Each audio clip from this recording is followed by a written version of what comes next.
Can everyone please be seated?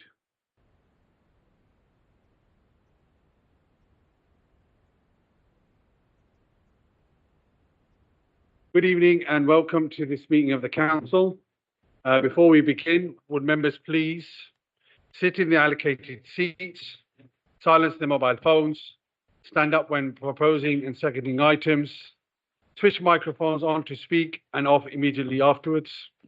If there is an emergency, turn left out of the chamber, follow the green emergency exit signs to the main town hall entrance and assemble in St. George's Square. Please note this meeting is being live streamed to the public. Any members of the public present are entitled to take photographs, film audio record and report on the business held in public, but must not act in a disruptive manner. If they do so, they may be asked to leave. The first item is to receive minutes of the meeting of the ordinary and extraordinary meetings of the council held on the 19th of February 2024 as set out on pages 4 to 9. Are there any apologies for absence from this meeting? Mr. Mayor, I've received apologies from Councillors Umi Ali, Farouk, Javeri Hussain, Isles, Ali Khan and James Taylor. Members, please note that voting will be by exception. Rather than calling out each member's name to record their vote, I will ask members to indicate if they wish to vote against the motion. If no member votes against, I will declare the item carried. The outcomes will not be recorded in the minutes unless 6 members of the council indicate that they wish for this to happen in accordance with Standing Order 21.2. Please note that there will be a civic iftar on Sunday, the 24th of March, 2024. Further details have been sent out to members by email with a link to book onto the event. My next and final charity fundraiser will be an Eid Gala on Saturday, the 20th of April, 2024 at 6 p.m. at a venue to be confirmed. All members are most welcome to attend.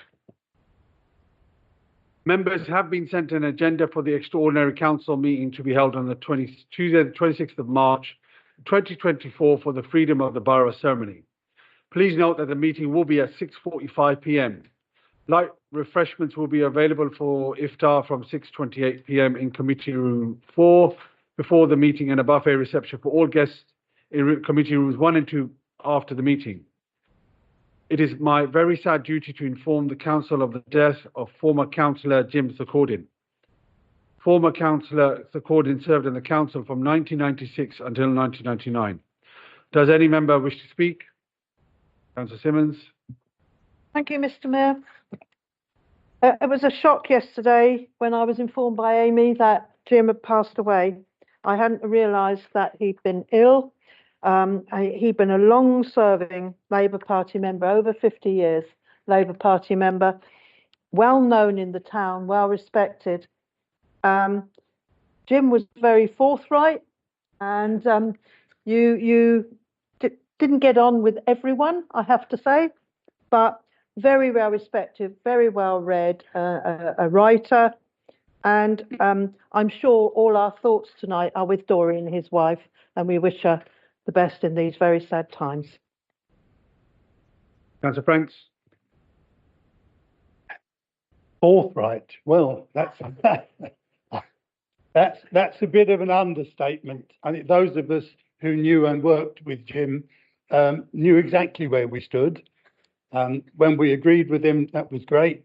When we didn't, well, we understood why not. He worked very hard for the people of Luton over many years, and although he could be a perishing nuisance, he was well motivated, and I think we all respected what he was trying to do with his life. And it's very sad to hear that he's no longer with us to join the fight. Councillor Burnett. Yeah, thank you. I've known Jim for many years. When I started to get involved in community stuff, I went over to his place where he lived in Caddington. Yeah, he Jim was like Marmite, in it, really, a bit, to be quite honest. But I just wanted to read something out because there's a lot of people that are new to the council and don't know his legacy or may not know his legacy. So Jim was part of the Windrush generation. Like my parents, he came from Guyana, which is in South America. And a lot of people from that came over Windrush that came from Ghana. He's got oil now. Guyana, Venezuela wants to claim half of that country. So I'll just give you a little bit of background. He was part of the Black Trade Union. He worked with Bernie Grant and was a TUC Black Workers Conference.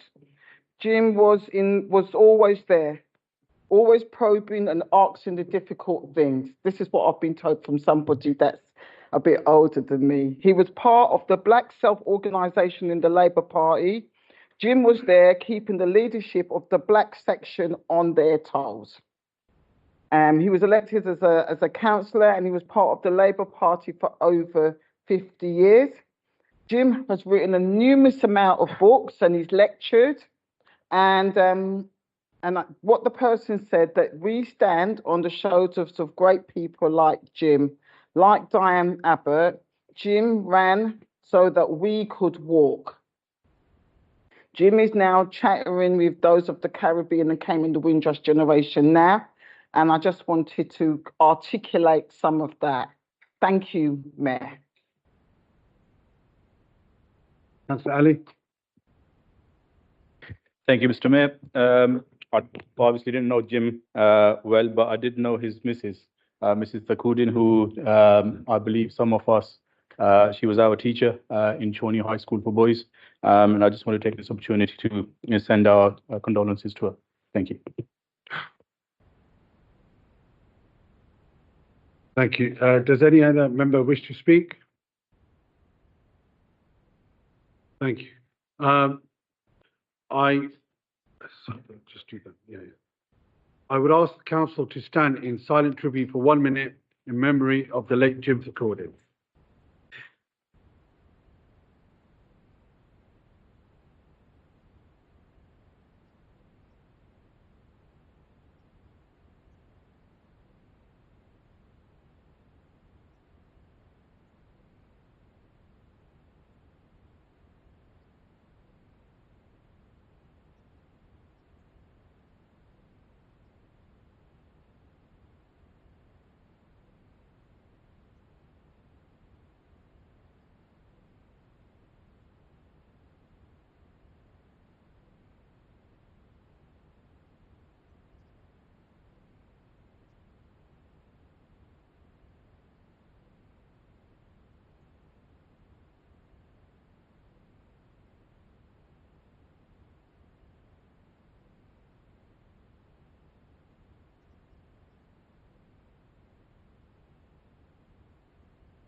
Thank you, everyone.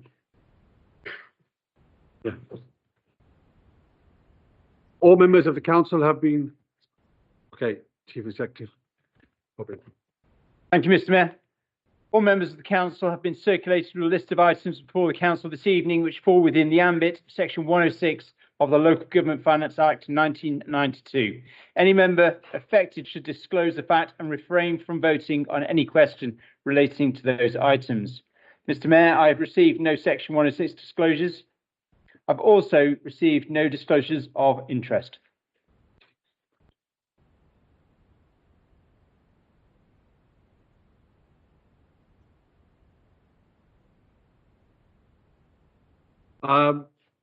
Slightly earlier than planned, I propose to pause this meeting for until 6:30, so that those members of the council observing Ramadan may open their fast.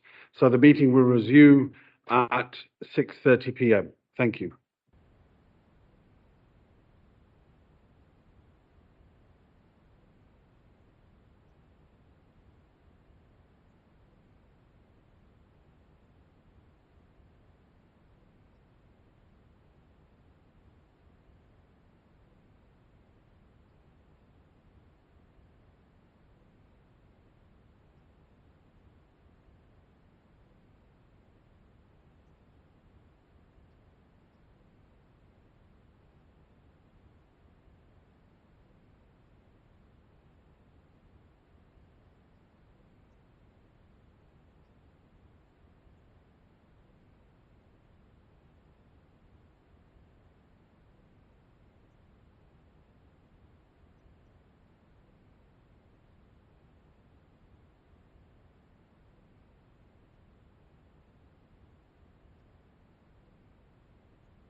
Thank you, everyone.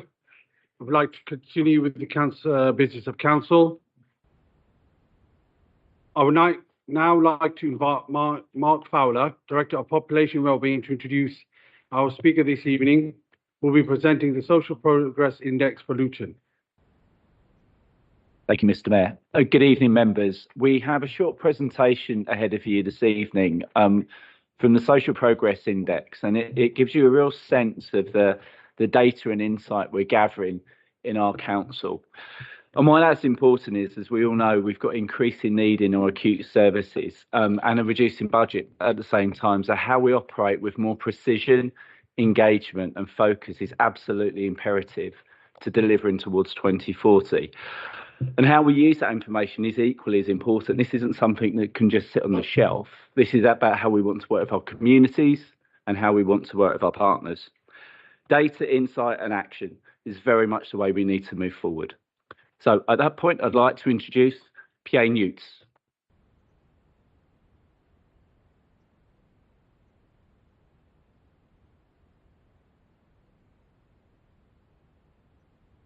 Thank you, Mark. Thank you, Mr. Mayor, and a very good evening to you all, members. It's lovely to be here. Thank you ever so much for inviting me here today to speak about the wonderful work that we have been doing to gather insight about our population. And so my thanks to Mark and his team, and Alamin and his team for supporting us along the way. Do we have our slides? Great. That's okay. I'll do a quick introduction. My name is Pierre. I am the national lead for the Social Progress Imperative. We are a not-for-profit organisation that uses data to reveal the well-being and quality of life for local residents. And the story of us is we were born as an organisation initially out of the last economic crisis. And our thinking at the time was that it is very much a crisis of measurement. So we were measuring the wrong things about our people and society. Fast forward to now the next economic challenge, difficulty and recession, we find ourselves in a position in which we need to decouple some of the existing measures of success and really look deeply into our communities to understand their strengths and their assets and their well-being in their lives. So the story of social progress in Luton is very similar to stories of generally post industrial revolution. So as we all know, 1907, Vauxhall Motors opened the largest car plant here in Luton in the UK. That's actually a couple of slides ahead. Wouldn't mind going to the beginning. Thank you. Just leave it there. Thanks. And so Vauxhall Motors first opened here in Luton in 1907 and closed almost a century later in 2002. So the economic powerhouse of Luton for a long time and across two wars was a manufacturing town. Luton Airport opened in 1938 and is now, as you all know, one of the largest employers in the area. So we've had these two economic powerhouses in Luton for the last century. And what we have understood, and a lot of our work across the country and across the globe, is when local economies transition from manufacturing and product-driven economies to service ones, there is always a change in well-being and quality of life. So we've wanted to dig a little bit deeper of that change in Luton. So thank you, Alamin. That's the right slide. What is the Social Progress Index? Now, you may have heard of things like the Index of Multiple Deprivation. So what is an index? An index is essentially a a group of data sets that we've brought together to understand the outcomes of our local population. And so what is the difference between this social progress index, this local index done in Luton, and the index of multiple deprivation? Well, there are a couple of differences. The first is the index of multiple deprivation was last done in 2019, which does not actually accommodate for what has happened in the pandemic and what continues to happen during the current economic challenges. The second difference is the social progress index. Our intention is to be able to update this annually, so we can have a constant pulse check on the outcomes of our residents. The third difference is this particular index uses your data, so it uses the council's data to understand outcomes of our population. And the difference, therefore, is this is reflective of the type of demand that you're receiving in your service areas. And finally, our ambition with this particular tool is to be able to map the interventions and policies and the impact that it has on our residents.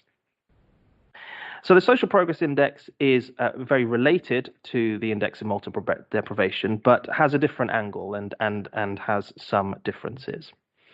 Next slide, please, Alan. So how can it be used? A couple of statements there. We've started this project to create the baseline for the Luton 2040 vision of a healthy, fair and sustainable town where everyone can thrive. It's also very intrinsically linked to a lot of work around the minimum income standards in Luton and understanding the relationship between income and social and environmental impact in the town. And so the tool itself brings together over 40 data sets from a lot of your internal systems, as well as supplemented from external nationally public data sets. And it's illustrated at a ward level. So this is primarily to help yourselves as ward councillors, but also officers and the local community to work together to share the insights about our demographic. So there is actually a product of these for each of you. There is a ward profile for each of you, which is a cut of the data from the index itself. Next slide, please, Alan. Thank you. So what is the framework? Apologies, a little bit difficult to see, but essentially it's asking the framework is around asking three important questions. So one is around, do people have their basic human needs? Those are things around their basic nutrition, housing, are they experiencing fuel poverty, etc. The next dimension is, do they have the foundations of well-being? So are they healthy as individuals and as communities, and its a relationship with the environment? And finally, do they have the opportunity to succeed and prosper in life? And there's a varying number of indicators which we've put into there. Next slide, please, Salomon. So this is really how the data is organized. So this is one output of the index itself. There's a QR code there if anyone would like to take a picture, and it would actually take you to the live dashboard. But for tonight's purpose, we've just taken some screenshots from it. This is the overview of Luton, and what we can see here already is that there is a bit of a divide between some of the northeast wards and the southwest wards. The first point of note is that we see in the data a correlation with income. So the correlation to income is strong. So higher income areas such as Birmingham and Barnfield have had better social progress outcomes over time. If I draw your attention to the bottom right of that slide, we also see this very interesting issue where we have more jobs. So we have a higher density of jobs in central and in south. We also have a higher density of community assets. However, the model is not actually showing that these things have translated necessarily into social progress and better social outcomes. And I'll show you a little bit of analysis as to why we believe that is the case. We also have and see in the data what we call intergenerational inequity in Luton. So what we've seen is younger people in Luton have poorer outcomes in comparison to older people in Luton. We also see a change or a difference between outcomes of people in Luton who are more settled, so they've lived in Luton for some time, versus new residents to Luton. So there's also a differentiating factor there, and we'll look at a bit more. We'll cut the data a bit more to explain further. One thing I wanted to just pause to reflect on here is a piece of analysis that we've done looking at poverty and its relationship with social outcomes. The latest Joseph Rowntree Foundation report, which was published only a month ago, said that nationally, the difference or the amount, the financial amount to lift people out of absolute poverty in the UK on average is now about £6,500. So this is the amount of money to lift the average person out of poverty, people who are living in absolute poverty. What we've calculated in Luton is that figure is around £5,000. What we've seen over the past 10 years is that there is slight declining deprivation in Luton. But the difference of £5,000, whether that be in welfare and forms of benefit, whether that be in additional income or better quality jobs, has a larger increase and impact on social outcomes. So the distance in Luton to lift parts of the town out of absolute poverty is actually shorter than the national average. So that's a figure that I really wanted colleagues to think about and reflect on interventions to alleviate those conditions. Next slide, please, Helen. Again, another cut of the data. What have we seen in the index as changes over time? So what we've seen is so this index starts in 2021. And we've seen that inclusiveness has actually improved. And what does this mean? What does this component inclusiveness mean? It includes reducing social isolation in the borough, increased adoption of services for residents with learning disabilities in particular. So there's been an excellent job in including those people who have learning disabilities and also increase resident participation in voluntary activities. We've also seen nearly across the board, across all wards, that pensioner poverty rates have actually declined since 2021. However, there have been some areas of either stagnation or deterioration. So we have seen in the data sets increase of antisocial behaviour in 10 wards over the past couple of years. Walking and cycling rates have also seemed to have decreased across the whole borough. So more to do there on areas of physical activity. We have seen 9 wards increasing its total crime rates. Domestic abuse is probably one of the ones that attribute to those levels of crime. And homelessness rates have also increased. And I suspect that the last point there is of no huge surprise given the current economic issues that we have in the country. So we have some strengths and we have areas of real improvement in Luton over these past couple of years. But we also have areas to improve on. Next slide, please. I've mentioned this already, but this is really why have we done this? And it's really important that as we've set out the Luton 2040 vision, that every single year we have a pulse check on where we are where we are in terms of fairness, where we are in terms of inclusiveness, where we are in terms of the environment, where we are in terms of outcomes for vulnerable people. So this is an annual pulse check of our vision. Next slide, please, Alamin.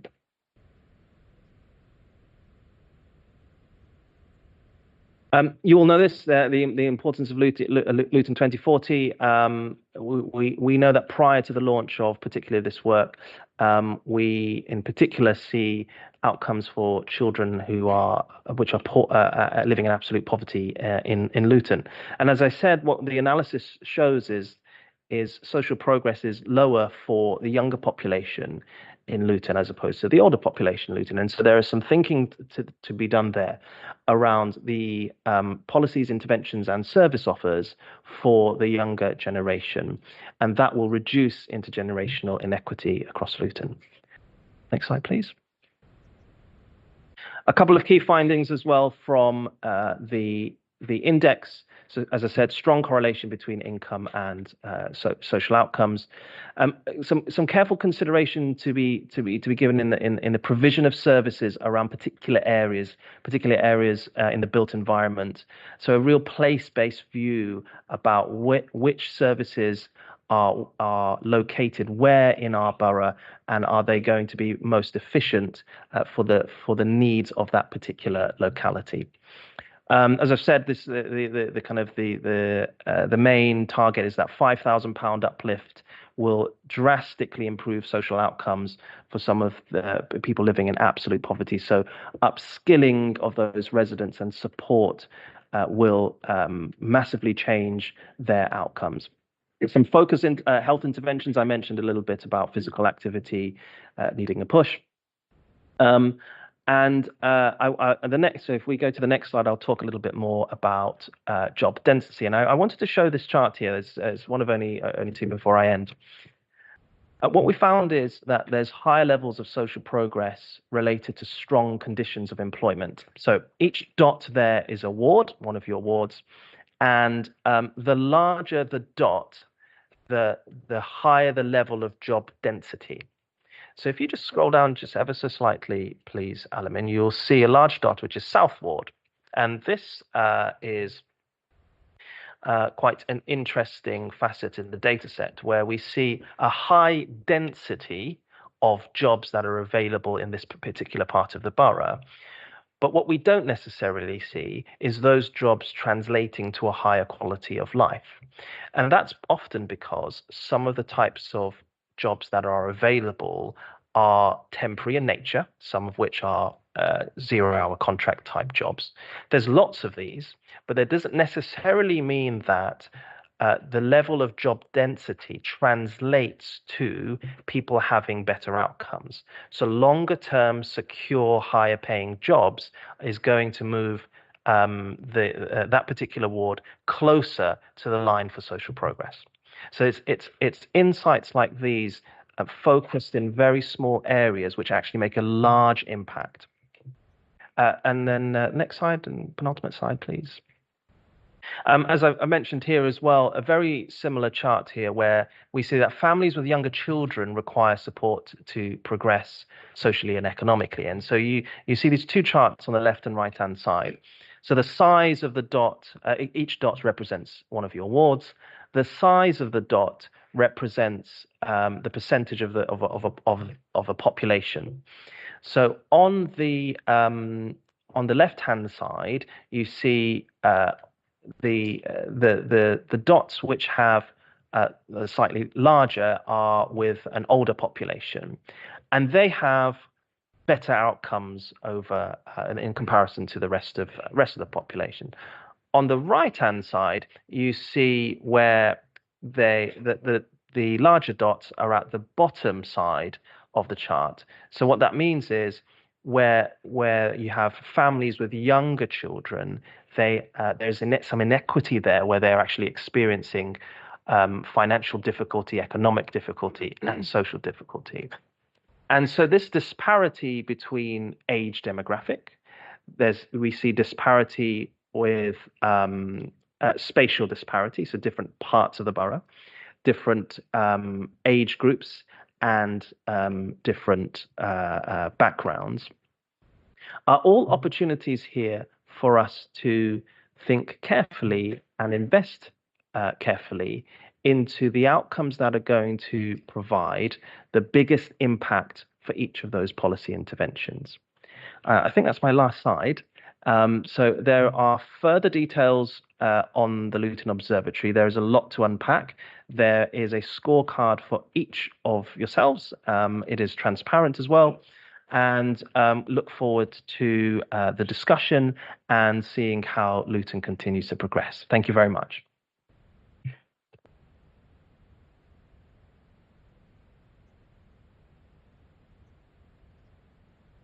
Members of the council, do you have any questions on the presentation? Thank you. First, I've got Councillor Steve Stevens.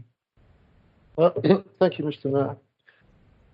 One of the things that comes across in that presentation, or it doesn't come across in that presentation, but I say, is what we need to be doing. And I think I've made this point in a number of committees about upskilling our young people in the town towards things like the STEM subjects where the future high-skilled jobs are going to come. We need to see much more progress showing a defined route through from schooling into FE if necessary, into the university. We have a STEM building here at the university, which I believe is, as a former director at the university, that we're underused. So, I mean, that's one way forward, and that should be coupled with, with the... Sorry, Councillor Stevens, could I ask members to ask questions? It is a question. Yeah, could you just... Yeah, sorry, thank you. I'll get into the background to the question. No, could you proceed to your question? Because the question is, what are we going to do going forward to create that pathway through for our young people, and how we are going to couple that with the investments that we had an investment meeting as part of the Step Forward Luton. So coupling that together with the investment which is going to provide the jobs at the end of the day, and going forward not losing the highly skilled students that are going to be part of the outcome into higher to better paid jobs, etc. In London and other major cities. Thank you, Mr. Mayor. Oh, I don't mind it.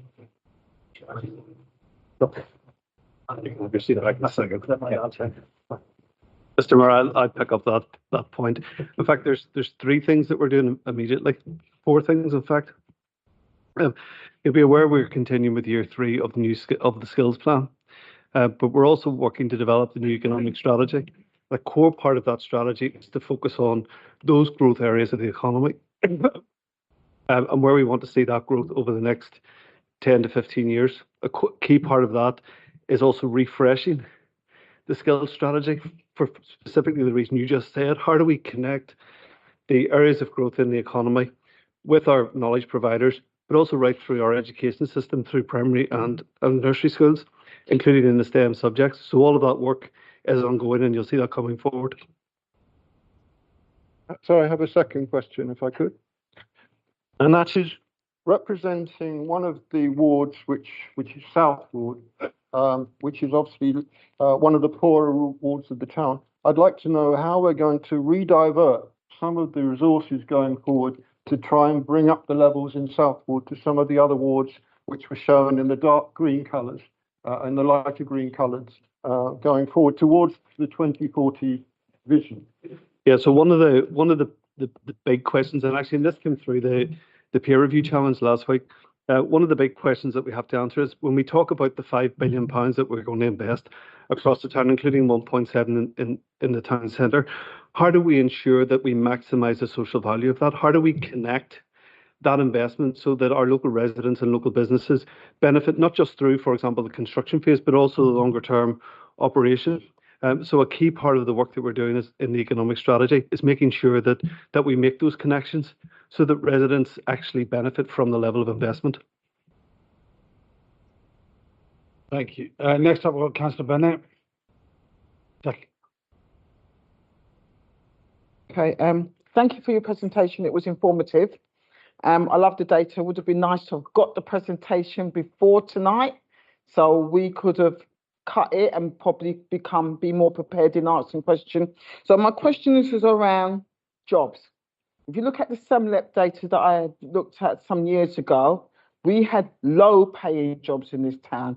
MK had high-paying jobs in their area. So how are we going to make sure that we get high-tech jobs, businesses in Luton and finance? Because the young people do have the skills. They don't need the qualification. I was at a ceremony on Saturday at Bucks University. My second child was getting her postgrad. Very eminent doctor, was talking about the mismatch between university now and industries. So for me, no disrespect, the academia is not really. We've got a lot of young people with loads of degrees, and they've got no work. Councillor Burnett. Yeah. Can you please? Can you come? I'm coming. I'm not being rude. Can you answer the question? What are we doing to get high-tech finance and high-tech jobs and finance jobs to Luton, not elsewhere? Thank you. No disrespect. Sorry. I'll come back on that one.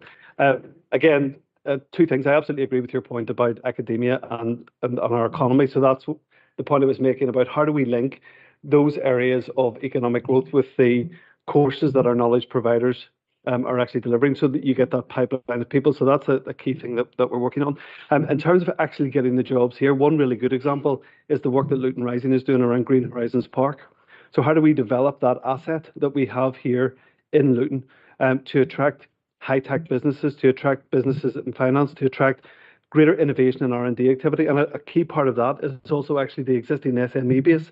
How do we work with the university to increase the productivity and competitiveness of those businesses so that we start to reskill the people in those businesses, but actually increase the value that they have in the economy, so that it actually links to the point that you were making?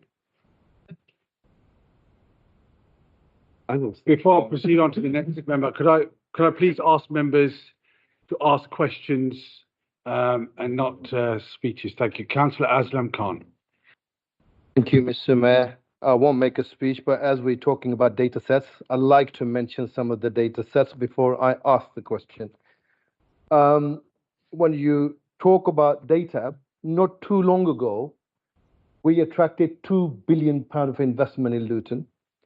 Our economy was growing at 6.2% versus 2.7% nationally.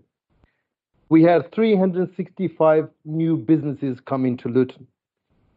Yet our people got poorer, and yet more people became homeless. Hang on a minute. Hang on. Let me get to it. So, Councillor. So hang on. Let me ask the question. Get to the question. So we're now looking at more opportunities of £5 billion coming in. We got the skills. We got the people. How will you make sure that those people which have been identified in those pictures will get the opportunity that they deserve? Thank you. Again, a really practical example of that in recent days is the community jobs fairs. The whole point of the community jobs fairs is to actually take those jobs into local neighbourhoods so that people have the opportunity to be able to apply for the employment opportunities. And if they don't have the skills or require reskilling, working through our adult learning team to put them onto a training programme or a skills programme that will allow them to have that opportunity. What we then need to do is connect that to the investment so that we increase the level of social value across the whole of Luton, so that everybody has the opportunity to benefit. And that's going to be our focus as we move forward. It is about how we grow our economy in an inclusive and sustainable way, and doing so in a way that actually benefits Luton residents and businesses. Thank you. Dan, I don't mind the brief preamble, but please, could members please get straight to the questions. Next up, I've got Councillor Roach. Thank you, Mr. Mayor.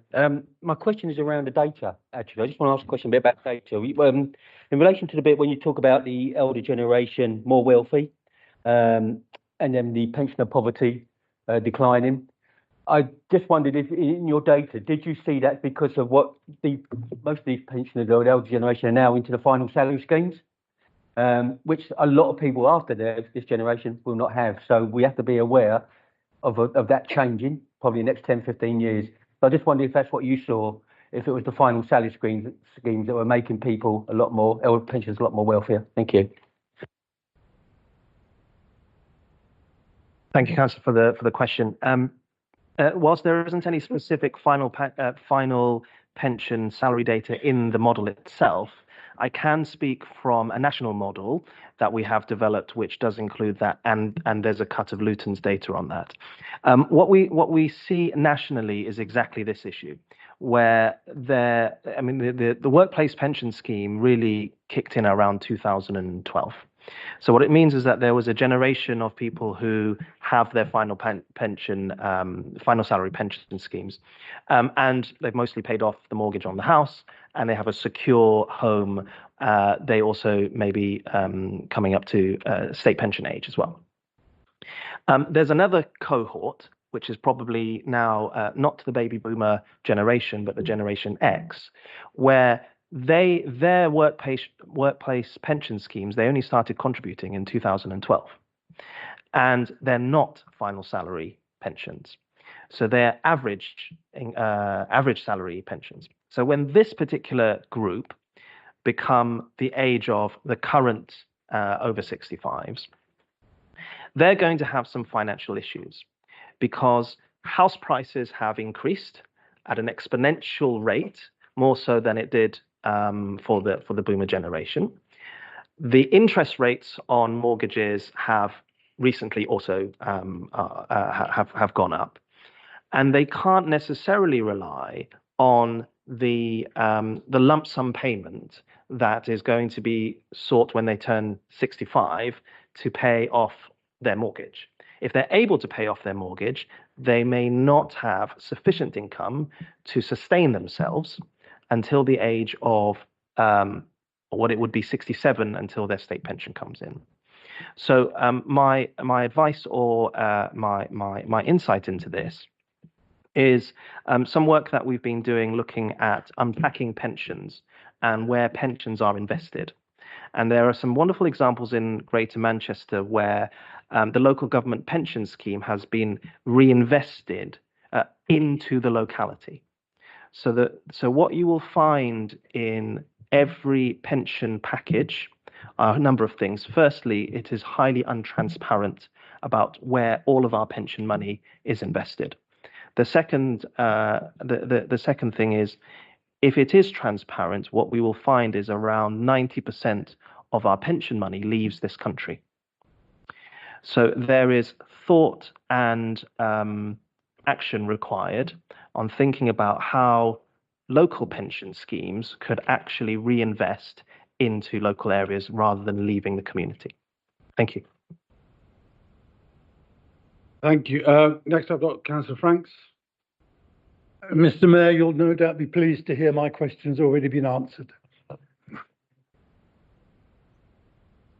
Thank you. I applaud your brevity. Thank you. Next up, Councillor Bassett Mahmood. I was really glad to see the Social Progress Index. I think it allows us to make kind of interventions based on data and for residents to hold us to account, which is really important. But a lot of the data in there focuses on economy, inclusive economy, objective measurements. When it comes to more subjective measurements like psychological well-being, mental health, we know that a lot of young people suffered during COVID. Are you confident you're capturing the data on that? Thank you, Councillor. And yes, so there are objective measures of well-being that are included in the data set. We also include other survey data involved. And I'm very confident that we have mental health in the model. Thank you. Next up, Councillor Tom Shaw. Yes, Mr. Mayor. The figures for over 65s can be a little bit misleading. An example, Lucy Farmer's got 5 shelter schemes on it where everyone's over 65. Farley Hill's got 3. Is there any way we can pull out the figures over 65s in awards in the town, what we receive a benefit, and then we'll be able to plan for the future where we need to build new shelter schemes? I can't see a way in the figure. I can see how they could be misleading because the amount of people already in them schemes on some of the bigger states. But is there a way we can pull the figures out for the inner wards, how many over 65s in receipt of benefit in private sector housing? Thank you, Councillor. So the model looks at the population as a whole. The very important point that you've raised is, can we isolate a certain cohort of that population for a very particular type of use? So I think what you're referring to possibly is around assisted living accommodation, extra care schemes, for example, which presumably you would have affordable extra care living schemes which are commissioned through adult social care, and they often are they're often a over 55 policy. Is that yeah, exactly right. I think the question of isolating that data is probably something that the team can take away to do and represent.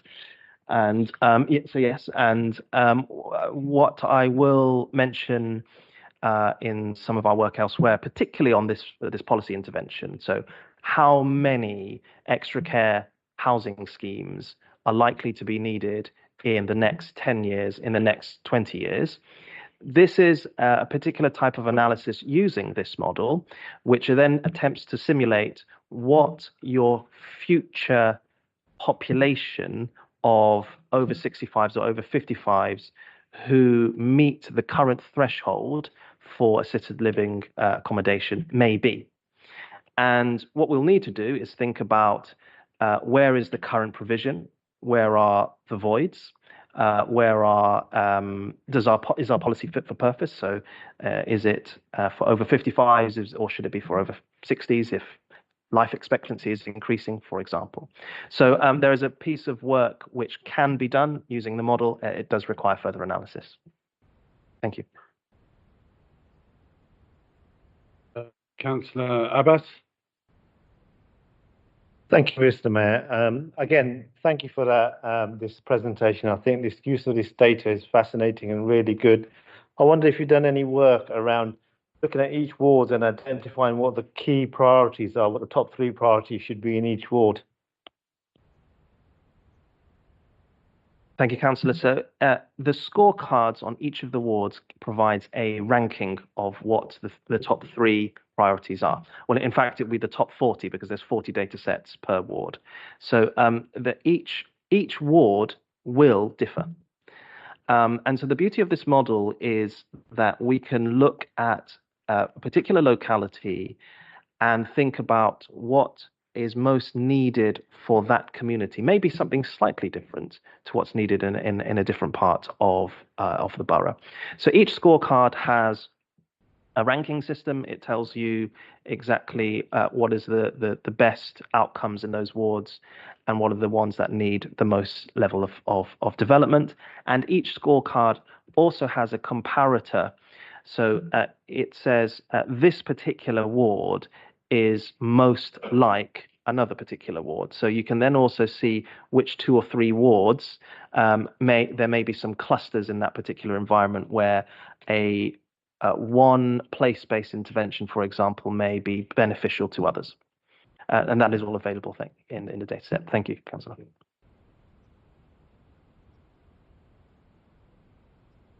Thank you very much for attending the council meeting this evening, Mr. Yount, and for answering our questions. You are most welcome to stay for the remainder of the meeting, but feel free to leave if you wish to do so. Thank you very much for having me, Mr. Mayor. It's a pleasure to be here. Thank you, councillors. Enjoy the rest of your evening. For those observing Ramadan, have a very blessed rest of the month, and I look forward to seeing you again. Thank you. Thank you. I call upon Councillor Roach to ask his question of Councillor Simmons. Thank you, Mr. Mayor. The question is, can the leader of the council please outline the actions that have been taken by the council around the humanitarian crisis in Gaza? Thank you, Mr. Mayor, and thank you, Rob, for the question that I'm very happy to answer. It is, however, before I do that, I think it's important to state that we have been absolutely horrified at what is taking place in Gaza. We desperately want the violence to stop, and as a council, we have and will continue to voice our concerns on the national stage, call for immediate ceasefire, call for aid, and for the implementation of a peaceful 2-state solution. Our community are deeply impacted by what has happened, and we have done our very best to ensure that their voices have been heard, and we will continue to do so. Therefore, to answer your direct question, the following actions have been taken. In October, a statement by the Chief Executive outlined how our unity in Luton is our strength and how there is no place for hate in our town. In November, Labour councillors moved a motion at the first full council meeting following the conflict to demand an immediate ceasefire. This had cross-party support and was sent to Keir Starmer and Rishi Sunak. The council also amended the Treasury management policy regarding arms investment and investment at the February Budget Council meeting. In March, the council set up an online social justice page. And you have heard this evening about the mayor's iftar on the 24th, to which we've invited the Palestinian ambassador and will be holding a collection for medical aid for Palestine.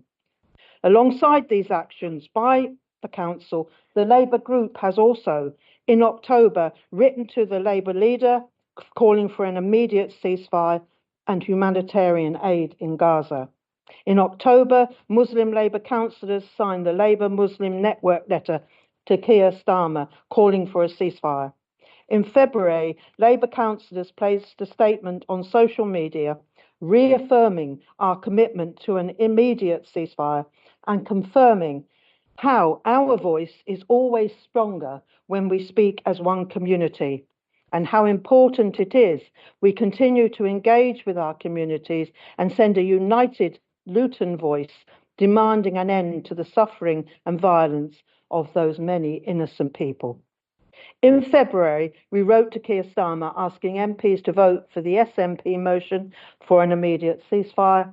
And in March, we wrote to Michael Gove expressing our disagreement to the government's divisive anti-boycott bill.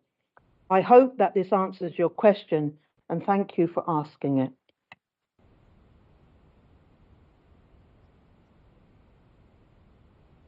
No need to respond, Mr. Mayor. My question's been answered. Thank you. Thank you. I call upon Councillor Burnett to present the report of the Bedfordshire Fire and Rescue Authority as set out on pages 10 to 12. All right, thank you, colleagues, and thank you, Mr. Mayor. You received the Shout newsletter that has been issued by Bedfordshire Fire and Rescue on page 10, 11, and 12. I'd just like to draw colleagues to a few points. We passed our budget, and I think it's really important that colleagues understand that the fire and rescue, we've been very blessed, Bedfordshire Fire and Rescue in the past. The councils in Bedfordshire were going through innovation and having to find funding. The fire service, they did not. And now we have to. So you will see under the Chief's forward that the fire service has to make 1.35 million savings over the next 2 years. And we need to be proactive in transformation and invest to save. However, I do know, and I'm quite confident that my colleagues across the 3 unitary, given all we've had to do since the last 14 years, will bring a wealth of experience to benefit residents within Luton and Bedfordshire. And also, I just wanted to bring colleagues' attention that when we, in August, we had our HMI inspection report issued, and there was a cause for concern. This has been discharged regarding the assurance of fitness required, and this was they thought that they visited the service towards the end of 2023. More than happy to take any questions, Mr. Mayor. Thank you, colleagues. Is the motion seconded? Are there any questions? Does the council receive the report?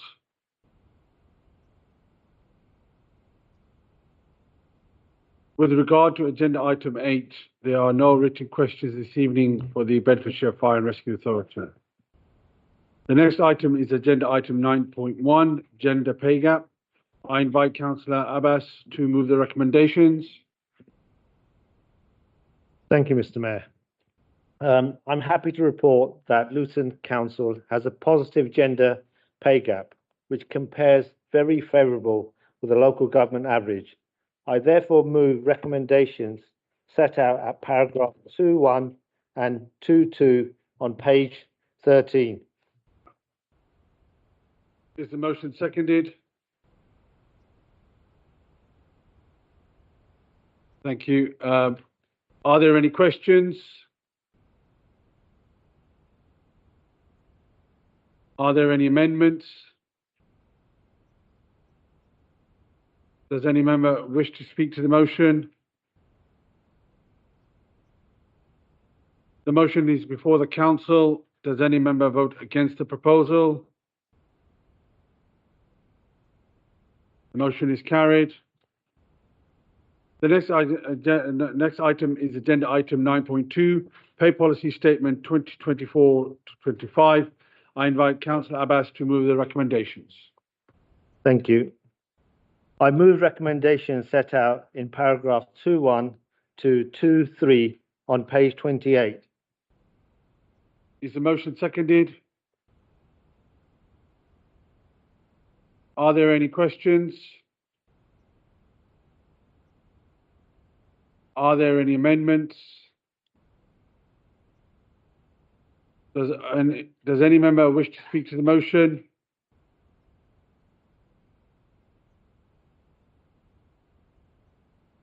The motion is before the council. Does any member vote against the proposal? The motion is carried. The next item is agenda item 10.1, update on council motions of 19th of January 2021. I call upon Councillor Simmons to move the recommendation. I'm really pleased to introduce the report before council this evening, giving the third annual update on the Black Lives Matter and workforce motions of January 2021. I just want to emphasise how this work is an integral part of the Council's 2040 community leadership in responding to issues relevant to our communities and delivering our fairness strategy by striving for greater equity and tackling structural and systematic discrimination and racism. In a minute, we will hear briefly from officers leading on responding to the BLM motion.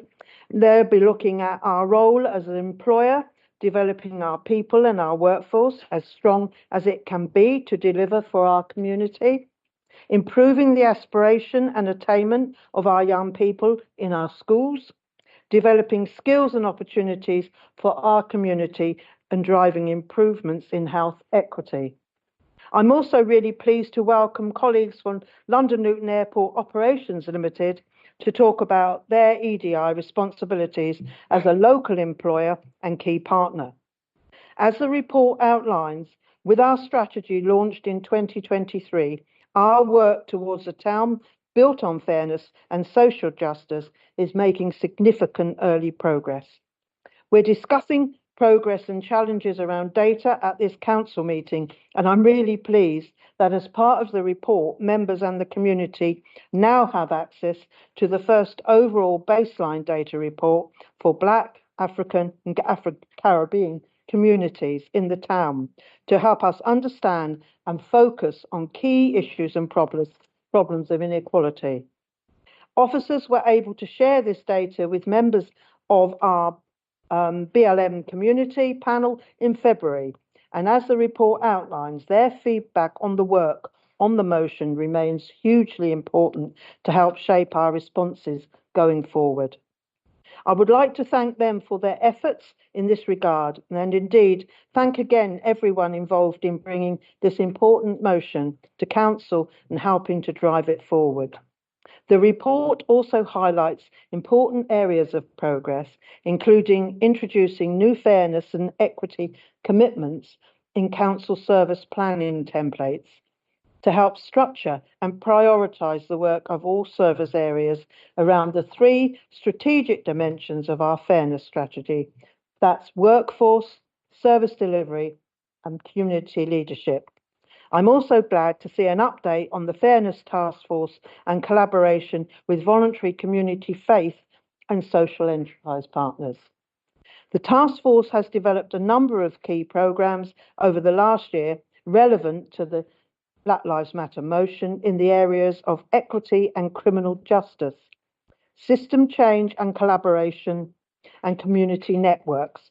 And in the coming years, we plan to build on this foundation and take this work to the next level as a key driver of the fairness strategy. I'm now going to hand over to the team of officers, and the first one being Kate Robertson for workforce section.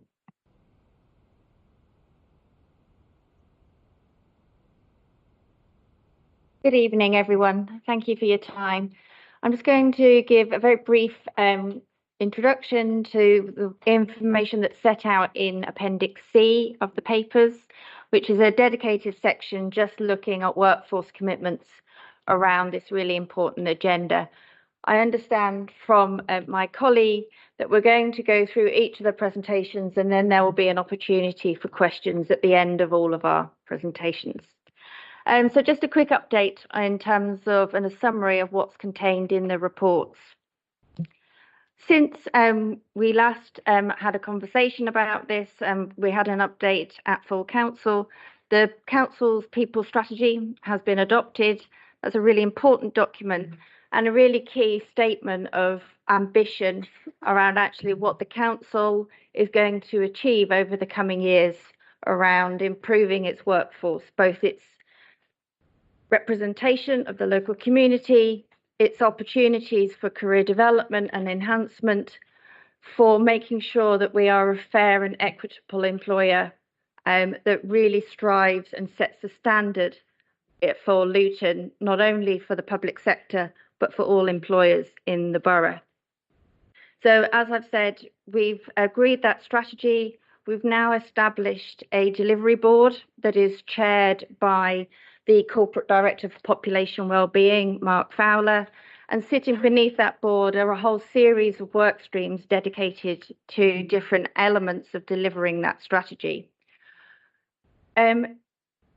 Equalities, diversity and inclusion is a foundation that goes across all of that work and every work stream. So whether it's looking at employee wellbeing, whether it's looking at leadership development, recruitment, equalities and diversity and inclusion goes across all of that.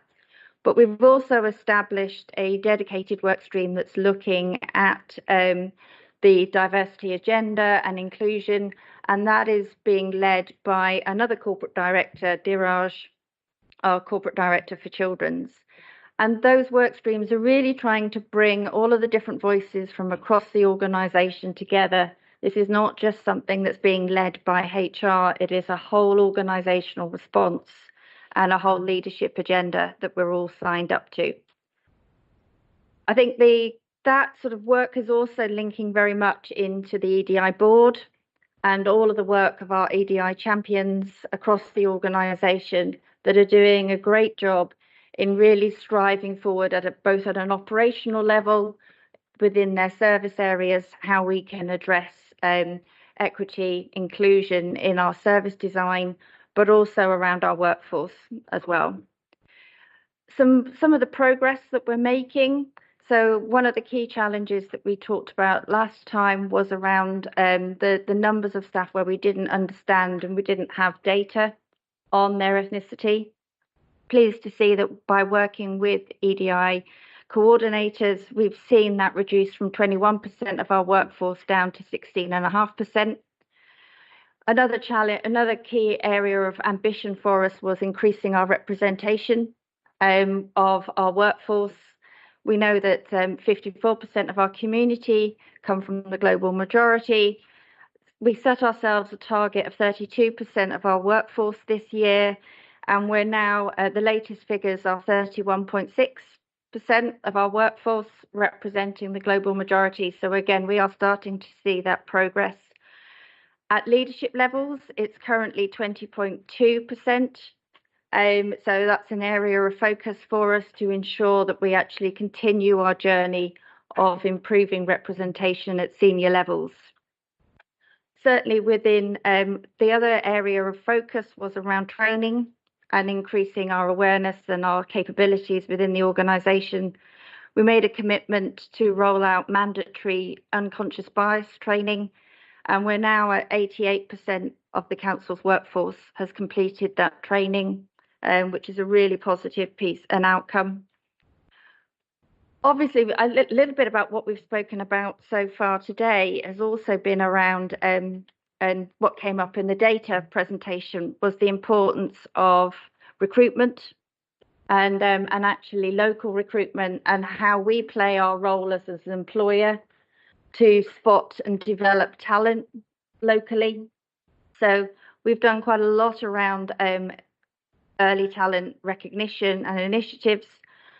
In the last 5-6 years, we've supported over 600 apprenticeships as an employer in Luton.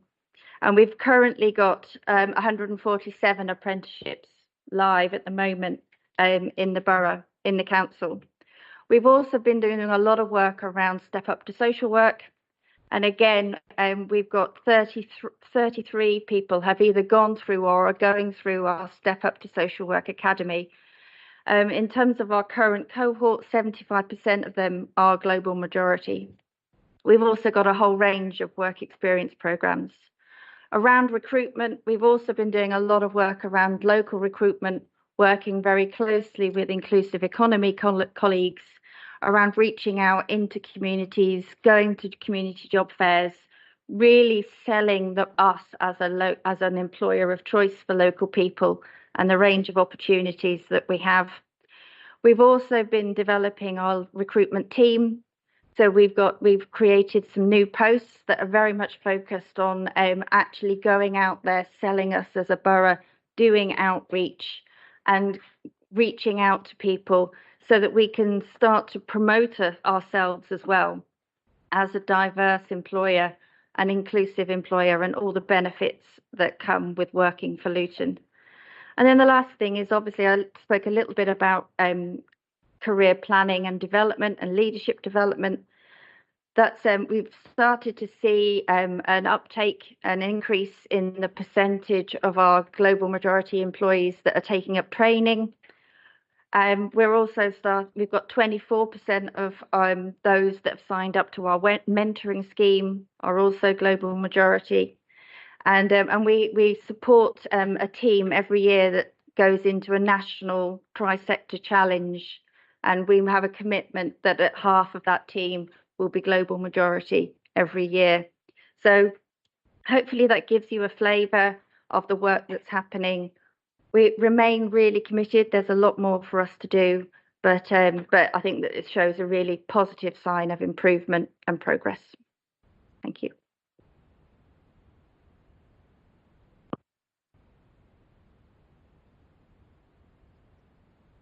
Mr. Mayor, Chair, I have to give the apologies for Nick Jones from London Luton Airport. Unfortunately, he's had to leave for another meeting. So he would have been here to present, which was, something we were looking forward to. But the essence of his report is in the papers, and it outlines the work that London Luton Airport Operations Limited have been doing around recruitment and EDI and connecting their opportunities to local people. They have made some progress over the last year in relation to the work of the motion, including linking up with some of our charity organisers, working on the employability days, which members will be familiar with, and providing pathways and opportunities for young people in Luton to start to access the employment in the airport. But I think rather than dwell any further, I'm going to ask if members have any questions on this particular part. We're going to move on. Exactly. Yes, I was going to say, Robin, any questions to be supplied after the meeting to me directly, and I'll pass them on to Nick and get them to respond to you directly, if that's okay.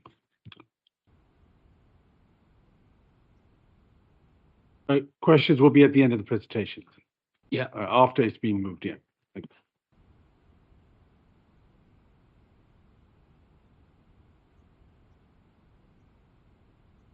Good evening, Mr. Mayor. Good evening, councillors. I'm here to talk about the education update, the employability enterprise and training update. So as of July 2023, 49% of our apprentices were of global majority backgrounds, which is 10% higher than last year.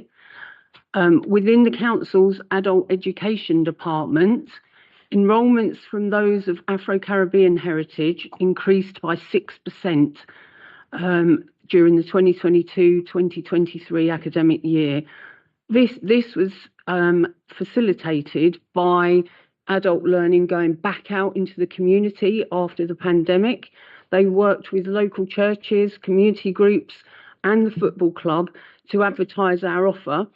And courses were held out in the community in areas such as Farley, Lewsey, and Marsh Farm. And so that really helped increase those numbers. 5 community job fairs are being hosted by Luton Borough Council. The data has come through for the first 3, and that shows that of the 309 attendees, 91% were from global majority backgrounds. The job fairs were purposefully held locally in the community, and they were made as informal as possible so that we could break down as many barriers as we possibly could to reach those people who are seldom heard. Our business support programme in 2024-2025 will be partially funded by the UK Shared Prosperity Fund, and will focus significantly on our SMEs, many of whom are owned by those from our global majority communities. There will be 2 programmes. They are still being defined. Procurement are in the contract negotiation stages at the moment, but one programme will be aimed at supporting small businesses with their online presence and social media marketing, and the other programme will support businesses on their journey towards sustainability and the achievement of the 2040 net zero goal. Programmes will be ready by early to mid-April, and Fergus McLardy from our economic development team will be able to provide more information by email if requested. And then lastly, the Radio 1 big weekend that you all know is happening in May. That is likely to generate more than £3.7 million economic boost to our local businesses. We are working with our residents, the community, and the voluntary and community organisations to ensure our global majority communities take advantage of this opportunity and get involved with this big event. There will be a number of opportunities for local businesses at the Big Weekend Festival, from catering opportunities, specialist event services and commercial opportunities. And the council are recruiting approximately 500 volunteers for the weekend. And those volunteers will be the first point of contact for the vast majority of people coming into the town. This is an excellent opportunity for those Lutonians looking to get into the workplace and people who want to extend their CVs. And we're working with our residents, the community, and the voluntary and community organisations to ensure that all of our global majority communities can take advantage of this opportunity and get involved over the weekend. Thank you.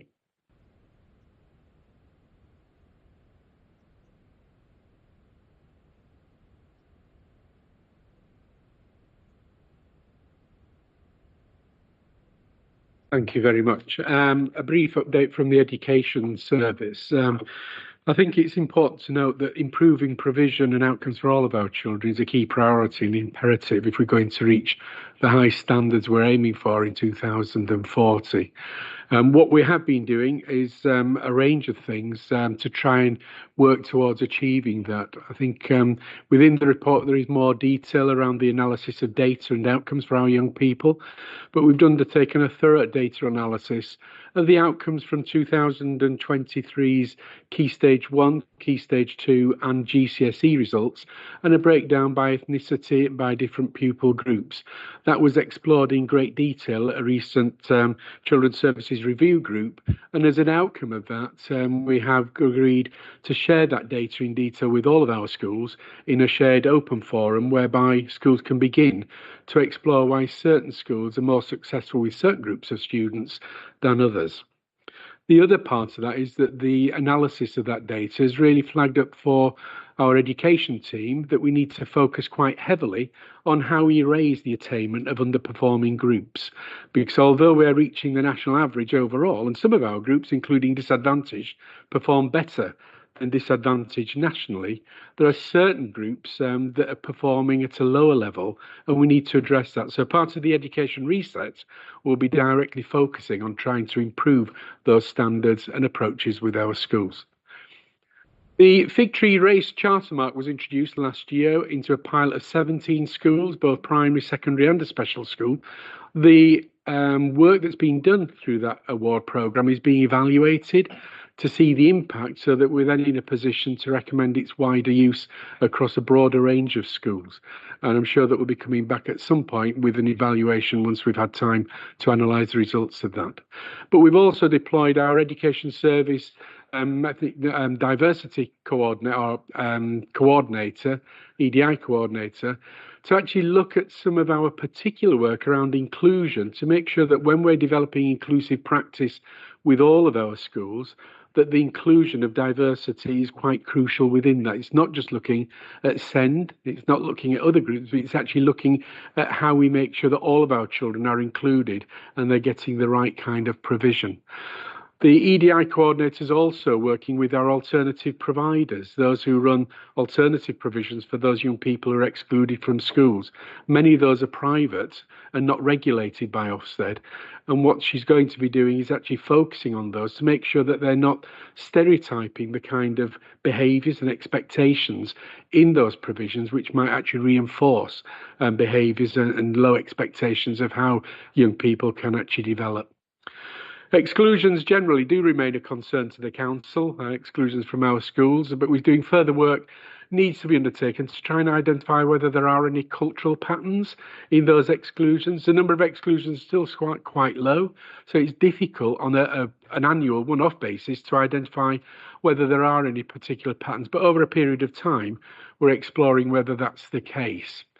The biggest pattern of exclusion, unfortunately, is persistent disruptive behaviour and physical assaults on adults in school, which is very sad and something that we need to address. The REACH Foundation, which we've been working with through the Black Lives Matter policy and community group, are running an employability today to promote positive black role models with our young people. That's taking place at Denby High School in May, and we've been promoting that with our schools. So all of our schools and head teachers are aware of that. We're encouraging them to actually go and be a part of that day so that our young people can get access to the broader range of guidance and advice that they can get from that.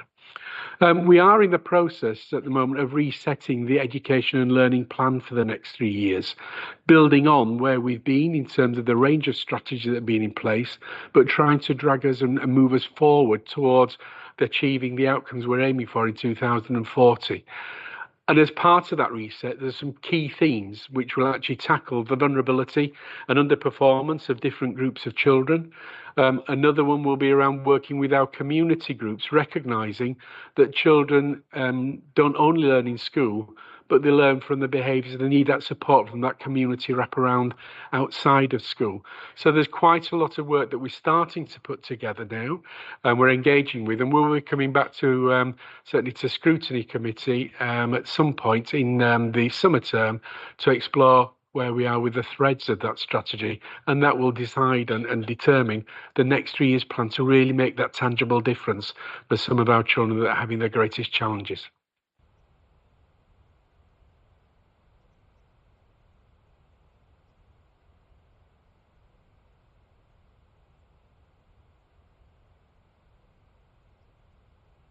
Evening, I'm Chimamanda Overton. I'm just going to report on the health and well-being aspect of the work that we've been doing around Black Lives Matter.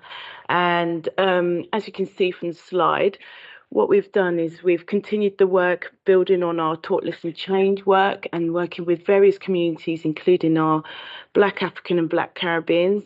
And what we're pleased to report is that the trademark has been agreed with the Talk, Listen, Change work that we've done, and we're working with continue to work with the University of Bedfordshire to ensure that the work of working with communities and patients and volunteers actually feeds into the actions that we're planning for 25.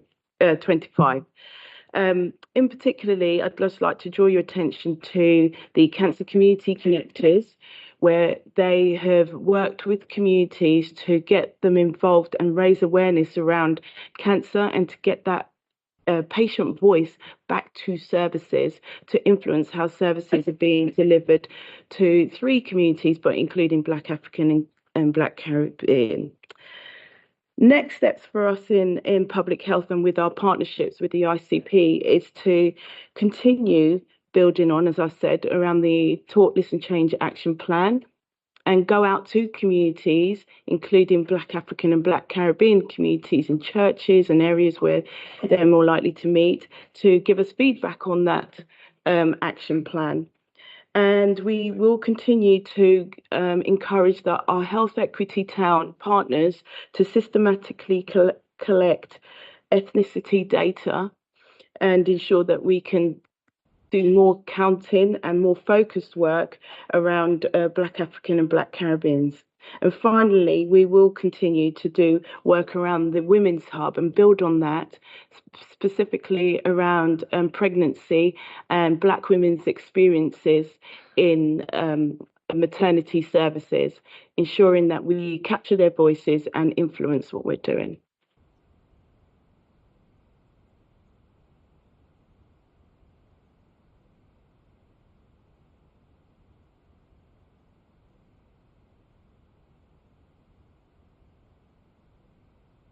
Good evening. Excuse me. Good evening, Mr. Mayor, and good evening, councillors.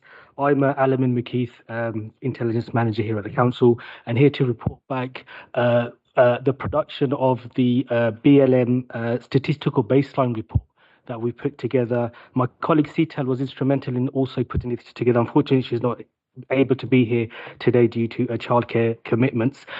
It's Appendix E in your packs that you would see. It's a 27-page report, and you'd be happy to know that I'm not going to go through all 27 pages.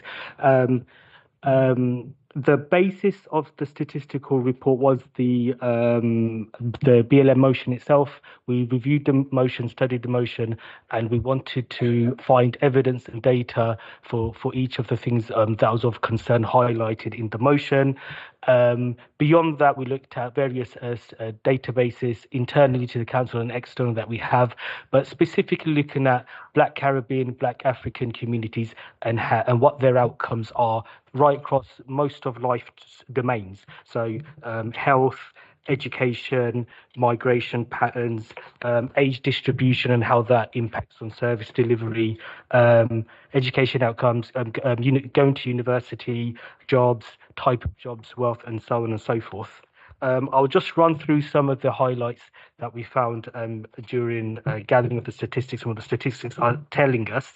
There is in-group differences. There is some outcome differences between Black African communities and Caribbean communities. In the last decade, from 2011 to 2021, the total Luton population grew by 11% to approximately 225,000.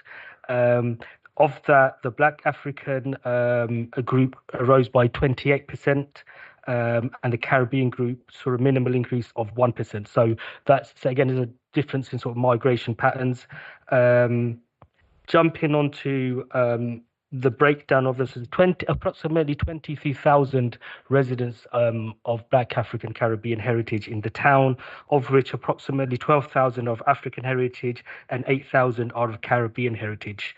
In terms of age distribution, the African community is generally younger and the Caribbean community is generally older. Education attainment, in terms of highlights, I think it's what we've seen is that there is some, in terms of GCSE pass rates, there is some lagging behind in the Caribbean group, particularly Caribbean males we see are lagging behind. As mentioned before, my colleague previously, school exclusions are relatively low. To draw any sort of definitive conclusions from them, but we've taken over a 5-year period, and you'll find this information in your packs. Between 2018 and 2023, there were 100 permanent school exclusions from Luton schools, and the black community has a slightly elevated exclusion rate from the rate in the wider population. Again, to be taken with the caveat that the numbers are quite small to start with in the first place. Other highlights are there's quite good participation in going beyond GCSEs, secondary school into college and then on into university. I'll just jump onto income. We've done some modelling on income, and we found that African communities do have amongst the lowest income levels and disposable income in the town. My colleagues already spoken about the representation in the council's workforce, but just to sort of break that down by sort of within the sort of ethnic minority groups, we find that black ethnicities are slightly overrepresented in the council's workforce. However, there is more diversity and representation in the lower council grades than in the higher council grades. In terms of health, something that I was able to draw out was from the last census, and something that stuck out was in African males reported bad health within the age groups of 35 to 49. So 45% of that age group reported bad health, which is an outlier, something to consider. In terms of home ownership and for most families, owning a home, it does represent their biggest asset that one acquires. In terms of sort of home ownership and tenureship, we find African populations in the town are mainly in half of the households are in rented accommodation, whereas Caribbean communities are both in their own, on both sides of the scale of owning properties through outright ownership or through mortgages, and they also are represented in social housing. Probably representing sort of migration patterns. We've just from the council's own perception survey that is run every year, there's also some information showing 75% of black respondents report being happy, contributing positively to the town's overall well-being. And we also extracted a police stop and search information, which was something that we know is of concern in the motion. Black individuals who account for 10% of the population are subject to stop and search at a higher rate of 17% in the period of 2020 to 2023.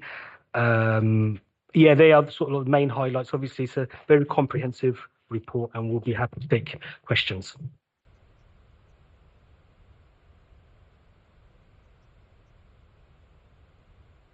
Hazel?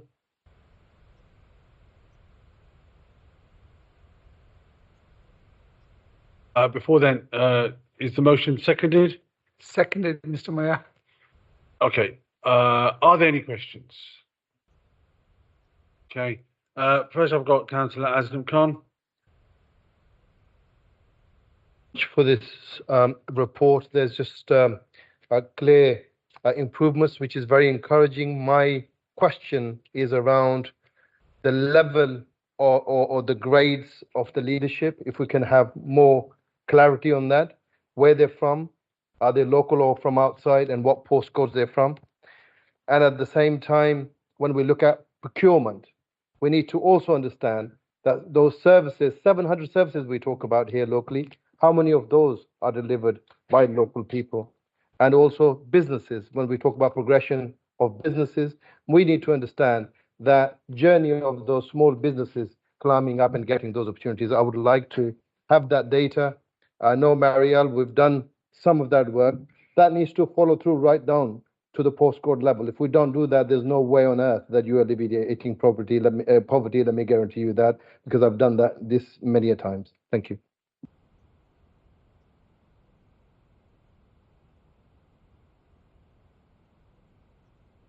They're going to provide written responses to those questions. Okay, yeah, thank you.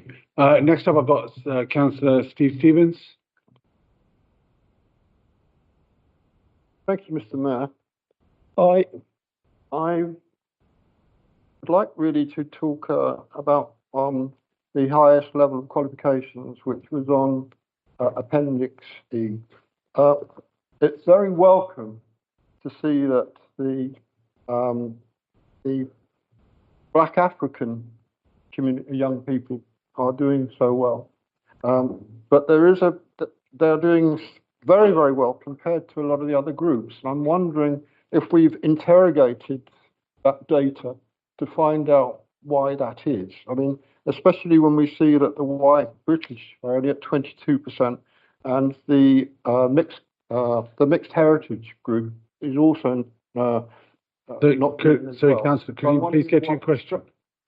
Sorry, please, can you get to your question? I wonder what strategies are being put in place to try to bring up the levels up to the kind of levels that we're getting in with the Black Caribbean young people. My other question is, do we have the ability to interrogate the data further to find out what the young people are studying across the different backgrounds and in the different institutions in the town? Especially coming back to my earlier question, Mr. Mayor, about the STEM subjects. I'm just seeing what is taking place, and if we can encourage amongst the different communities, especially the Black community as well as the low percentages in the white British community, to try to get those levels up and to get the young people moving into those high-tech jobs, making sure that they've got the qualifications to do that. Thank you, Mr. Mayor. Thank you. If I just pick that up, certainly in relation to the analysis of the data, there is more to be done. And I think that has to be done with our schools themselves, because it would be wrong to suggest that all of our schools have the similar kind of demographic, because the way that communities are, we've got certain groups that are more prevalent in some of our schools than others. And therefore, what we need to understand is actually where it's working well, what is it that the schools are doing, so that therefore we can share that more widely. We have met with our Academy Trust yesterday, and we've raised this issue. We're now going to be sharing the data with all of our schools in an open forum, so we can begin to tease out those issues and what is making the difference in some schools. I think coming back to your earlier point about STEM subjects, all of our secondary schools are very strong on the delivery of STEM provision, and so are our colleges as well.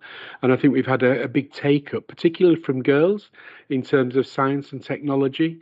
But I think there's more that we need to do to try and understand at a local level in schools what that take-up is and what the curriculum is, and that pattern of curriculum that different groups are following through. So I would say that the data is giving us a starting point. There's far more we need to do, and I do accept that that's something that we can only do at a local level with our schools, but we're starting that process now. Councillor Burnett. Yeah, thank you, Mayor. My question is about education. So there's no data available that I could see. I might have missed it with regards to the spread of ethnicity in our schools. Yeah, I don't see that. And Chiltern Learning Trust, I think for 4 years straight, got DFE funding to increase the diversity of leadership in the schools. And I would like the town to see what's come from that investment, because they did get quite a bit of money on with regards to that. And twice I did speak. So I would love to see that data reflected, because our leadership within the town and education should also reflect there. So if I could have that. And just one correction, I'd just like to say, Mr. Mayor, if you'll indulge me, that the employability day is at Chiltern Academy on the 28th of May, not Denby High School. So I don't want children and their parents going to the wrong place in the town. Please. Thank you, Mr. Mayor. I stand corrected. It's part of the Chiltern Learning Trust, and I've got the two sort of linked into my head at the moment. In relation to the breakdown of ethnicity, what we have put in the report is that overview about the percentages across the different groups, which show that our school population is what is deemed to be a super diverse community, because there isn't one particular group that is over the 50% mark. And what we have. Sorry, officer, I want the teaching staff. I'm not not the Oh, children. sorry. The teaching staff. Chiltern Learning Trust got DFE funding, yeah, to achieve an outcome of greater diversity in senior leadership of teachers, head teachers, senior leadership. I'm not asking about teachers. Thank you. Right, picking up on that, we can certainly do that for our maintained schools. Academies don't have to necessarily provide that information to the local authority because they're separate. But what we will do, and certainly what I will do, is pick that up with our academy trusts and the CEOs to see whether they're able to provide that data for us. But it's not something that they are normally, and under normal circumstances, would be expected to share with the local authority. But it is of a concern to yourself, so I will see what we can do to gather that information. Are there any further questions? Okay, Councillor Roach. Mr. Mayor, forgive me, it's not a question. It's really a case of what Councillor Burnett just said. If that sort of money's gone into a academy to try and make the diversity better, I think we have a right to see that information. Thank you.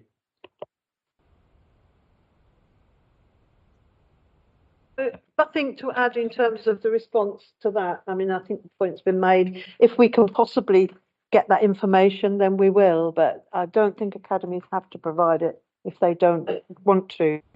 Can I thank the officers for the presentation tonight and for all the work they've done to date? We recognise there is a lot more to do, and so we know there is a lot more to do, but thank you for where we've got to today. And the answers you haven't had will come back in written form. Sorry, Councillor Lavelle. Yeah. Thank you, Mr. Mayor. I just wanted to thank the community leaders, the Black community leaders who have worked, with the officers, on this, and there's been a lot of work that has gone into it, and having the difficult conversations, sensitive conversations that needed to be had. And I just want to, credit them, and also to the 3 young girls from Luton Sixth Form College who stood up and organised the Black Lives Matter demonstration in Luton. That has opened the door for us to be addressing racism, and this report that we have here today, that we need to applaud them. We invited some of them, but not all of them came, but we've got a few young people in the gallery, to listen to this report today. So thank you for all the work that's gone on. I'd also like to thank Maureen Drummond as well. She's not here, but she's done sterling work and dedicated to facilitating the difficult conversations again that we needed to have in the community. And this is where we are tonight.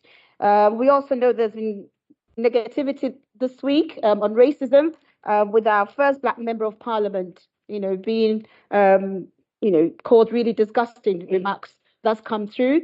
And this also reminds us that we need to continue to challenge racism, Islamophobia, and anti-Semitism and all forms of hate crime. There is still a lot of work to be done, as the leader has said, and we will continue to make progress, working together, arm in arm, with our diverse communities in Luton, so that we will bring back, a more progressive report next year. So thank you all. Thank you. Okay. Now, are there any amendments? Does any other member wish to speak to the motion?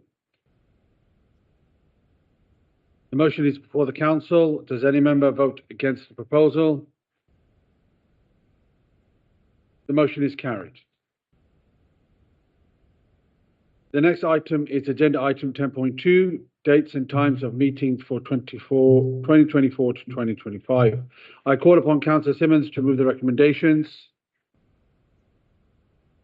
I move the recommendations as written, and would ask any member if there's any dates that they are not suitable and you want them to be considered to change, please to get that back as soon as possible to the team so that can be looked at.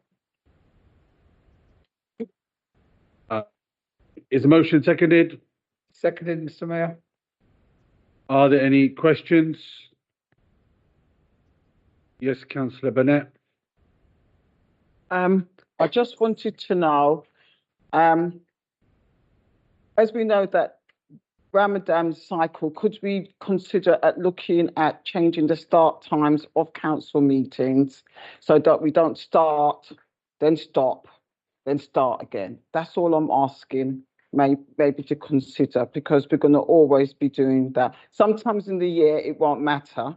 I know as we get into winter, but I just thought I'd just ask that question. So I just thought I'll do it now, if you don't mind. Just consider it. Thank you. That will be considered, Mr Mayor. Thank you. Thank you. Are there any other questions? Are there any amendments? Does any member wish to speak to the motion? The motion is before the council. Does any member vote against the proposal? The motion is carried. The next item is a review of the political balance and the membership of committees following the Councillor Stuart Miller becoming an independent member. I call upon Councillor Simmons to move the recommendations. Thank you, Mr Mayor. In moving the recommendations set out in paragraph 2, I invite Councillor Aslam Khan to advise the names of members who will sit on the following committees. That is Development Management Committee, Scrutiny Finance Review Group and Standards Committee, please. Mr Mayor, I advise that Councillor Ambia will take the seat on the Development Management Committee and that I will take the seat on the Scrutiny Finance Review Group and the Standards Committee. I also would further advise that Councillor Councillor Ambia has been appointed to the vacancy arising on the board of directors of Luton Mayor Court. Thank you. In relation to the motion on the political balance, is the motion seconded? Seconded, Mr Mayor. Are there any questions? Are there any amendments? Does any member wish to speak to the motion? The motion is before the council. Does any member vote against the proposal? The motion is carried. That concludes the business of this meeting. I thank you all for your attendance. Good evening.